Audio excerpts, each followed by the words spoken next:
بسم اللہ الرحمن الرحیم۔ السلام علیکم ویورز، تقدیر ڈرامہ کی نیکسٹ ایپیسوڈ میں آپ دیکھیں گے کہ رومی اپنی ساس کو بتاتی ہے کہ اس کے بھائی کی شادی کی ڈیٹ فکس ہو گئی ہے، جبکہ اس کی ساس اس کو طنز کرتی ہے کہ ہمیں بتایا بھی نہیں۔ دوسری طرف اسد مطمئن ہو جاتا ہے کہ زونی اب سدھر گئی ہے، جبکہ ایسا کچھ بھی نہیں ہے۔ نیکسٹ ایپیسوڈ میں نبیل ماہین کا موبائل دیکھ لیتا ہے زونی کے ہاتھ میں اور اس بات کا بہت ایکشن لیتا ہے، لیکن ماہین بہت چلاک ہے، کور کر جاتی ہے۔ زونی کے بابا اس کو گھر لے کے آتے ہیں تو فہمیدہ بیگم اس کو ایک تھپڑ رسید کرتی ہے اور اسے کہتی ہے کہ اس نے ایسا کیوں کیا، جبکہ زونی ڈھیٹ ہو کر مقابلہ کرتی ہے اور کہتی ہے کہ وہ شادی کرے گی تو شہزاد سے کرے گی اور کسی سے نہیں کرے گی۔ تھپڑ کھانے کے بعد بھی اس کی عقل ابھی ٹھکانے نہیں آتی۔ فہمیدہ بیگم اس کو کمرے میں بھیج دیتی ہیں۔ دوسری طرف رمشا پریشان ہوتی ہے کہ حارث کی شادی کی ڈیٹ فکس ہوگی، اب میرا کیا ہوگا، جبکہ اس کی ماں کہتی ہے کہ کوئی منانے آئے گا اور میں جا کے رنگ میں بھنگ ضرور ڈالوں گی۔ فہمیدہ بیگم اسد سے کہتی ہیں کہ رومی سے کہنا کہ زونی کی کوئی بھی بات اپنے میکے میں جا کے نہ کرے، اس سے ہماری بدنامی ہوگی۔ ماہین جو کہ زونی کا برین واش کر رہی ہے، اسے شہزاد کے ساتھ بھاگنے کا مشورہ دیتی ہے اور فلی سپورٹ کرتی ہے اپنا موبائل دے کر۔ ویورز، یہ کیسی بہو ہے جو گھر کی عزت بچانے کی بجائے اس کی دھجیاں اڑا رہی ہے، آخر میں اس کا بھی انجام برا ہوگا۔ دوسری طرف شہزاد موٹر سائیکل لے کے باہر کھڑا ہوتا ہے، زونی کا انتظار کر رہا ہوتا ہے۔ زونی اپنا سارا سامان پیک کر کے نکلنے ہی والی ہوتی ہے کہ اوپر سے رومی آ جاتی ہے۔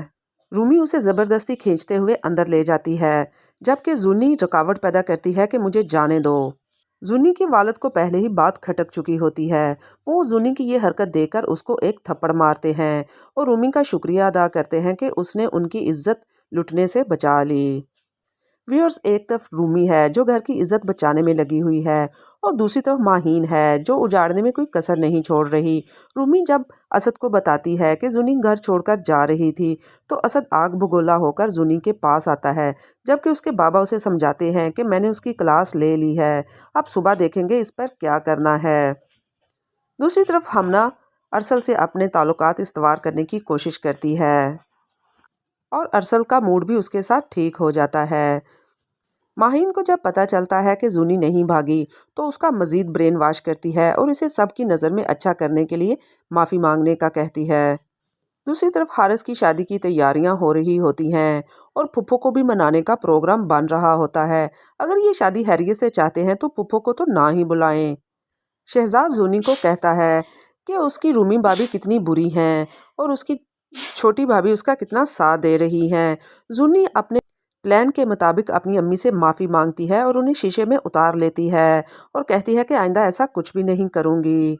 سالیہ بیگم ہمنا سے کہتی ہیں کہ نئی آنے والی کو اس گھر میں ٹکنے نہیں دینا اور بہت جلد ہی اس کو یہاں سے روانہ کرنا۔